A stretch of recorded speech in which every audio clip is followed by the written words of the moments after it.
Lord be with you. A reading from the Holy Gospel according to Matthew.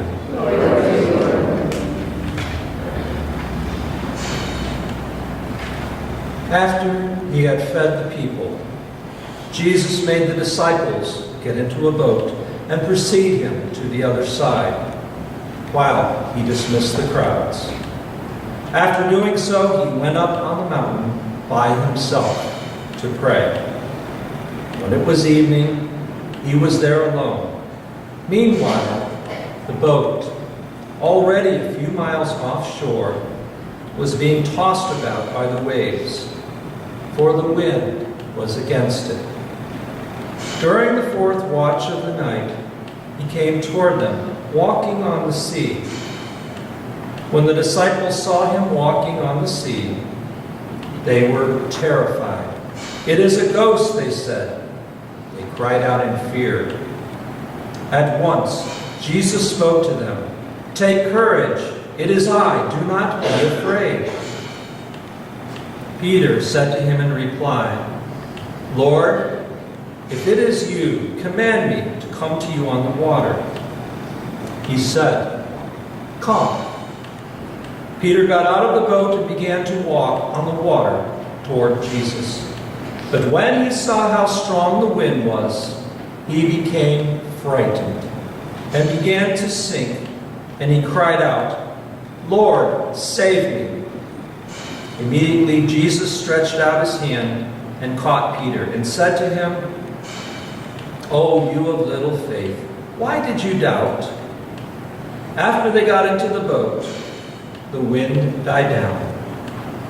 Those who were in the boat did him homage, saying, "Truly, you are the Son of God." The Gospel of the Lord. Praise to you, Lord Jesus Christ.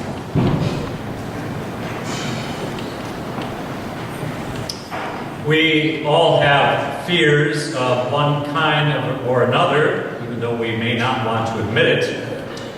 It could be the fear of violence, it could be the fear of death, it could be the fear of losing our job or our independence, or maybe it's a fear of being alone, especially if you've been married for many years. My sister has always had a fear of spiders and other crawling insects. She has basically trained through her fear all three of her daughters to freak out every time they see one now. When I was growing up, as a very young child, I remember I used to fear monsters coming into my bedroom at night and get me, so I would leave my closet light on and the door slightly ajar, and if I felt extra frightened, I'd even move my record table to block the bedroom door so nobody can get in. Well, whatever our fears may be right now, or maybe have been, I think we could take comfort in knowing that even those considered courageous pillars of the faith like the apostles had their fears to contend with too. We hear about one of their particular scary moments in this morning's gospel. Now, just picture this, if you will. It is the middle of the night, about 3 a.m., which is what fourth watch of the night means. They're in a small boat a long way offshore. It's pitch black outside. And a windstorm suddenly hits them, and they may be capsized and drowned. And then to top it all off, they see a strange figure walking towards them on the water, thinking it's a ghost. That is not your everyday happening, is it? And the disciples practically have nervous breakdowns there in the boat with all their fears about it. And yet, Jesus identifies himself as the walker coming towards them in the midst of all this chaos and says very simply, "Take courage, it is I, do not be afraid."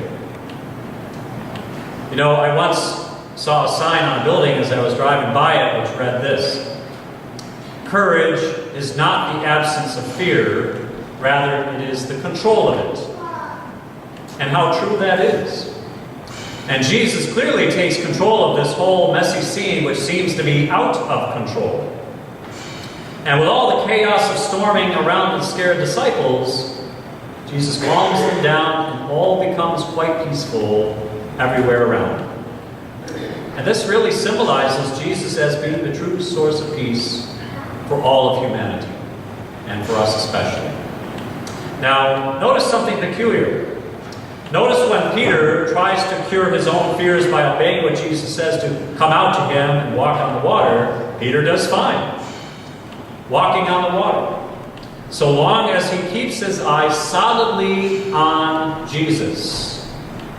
However, when Peter starts to look more at the storming around him and takes his eyes off of Jesus, that's when he sinks, and he becomes even more scared. And Peter actually screams out, "Lord, save me!" Jesus reels him in and puts him back in the boat. And that's a great lesson for us today. When we look more at the stormy problems and fears in our lives instead of fixing our gaze on Jesus, that's when we paralyze ourselves and we can see more deeply into the turbulent waters of life. Doubts can start creeping in more, taking hold of our heart rather than letting Jesus rule our hearts. Jesus basically came into this world to save us from ourselves and all of our fears. Think of all the fears and doubts that we've had with all those terrorist attacks over the past few years. Questions that swirled around in people's heads. How could this happen? Why is there so much hate in the world? Will this happen again? When will the next attack be? Where will it hit? Who will get hit? Where was God? We just had one in Charlottesville, Virginia, just yesterday. These are all valid human questions that we should ask. And yet, if we look more with the eyes of our faith instead of focusing on our fears, we can see the hand of Jesus reaching out all over the place in the midst of that. Whenever someone tries to offer comfort or healing or encouragement, it's as if Jesus is saying right through that, take courage, don't be afraid, I'm with you. So whatever we are currently struggling with, loved ones who are sick, or maybe we're sick, maybe we're having a broken relationship problem, maybe a financial strain, maybe we're struggling with our faith right now, or something the church teaches. Or maybe we're just tired of the growing uneasiness about all the problems and confusion that seem to be around us, including the threat from North Korea right now. Listen for that still small voice of God calling out to us to reassure us, saying, don't focus on the storms around you. Look at me. I will guide you through. I conclude today with a true story about a man who learned to listen for that tiny whispering sound of God as Elijah did in the first reading, instead of focusing on the storms of life around him.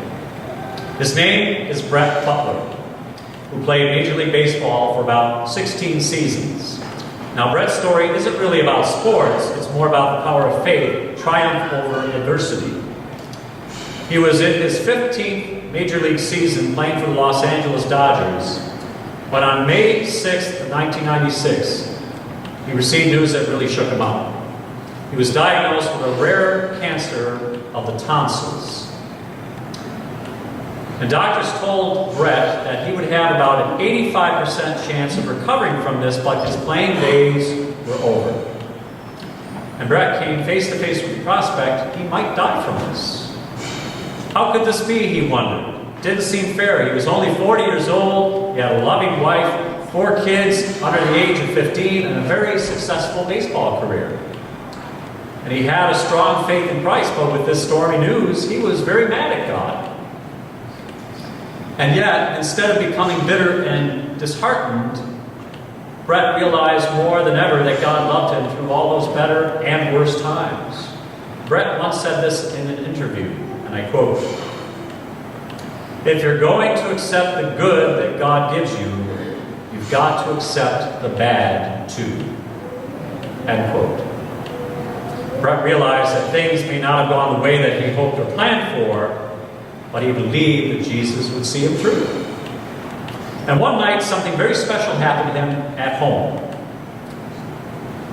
Brett's eldest daughter, named Abby, who was about 14 at the time, came to him while he was in the living room and said in a very emotional tone, "Daddy, I don't want you to die."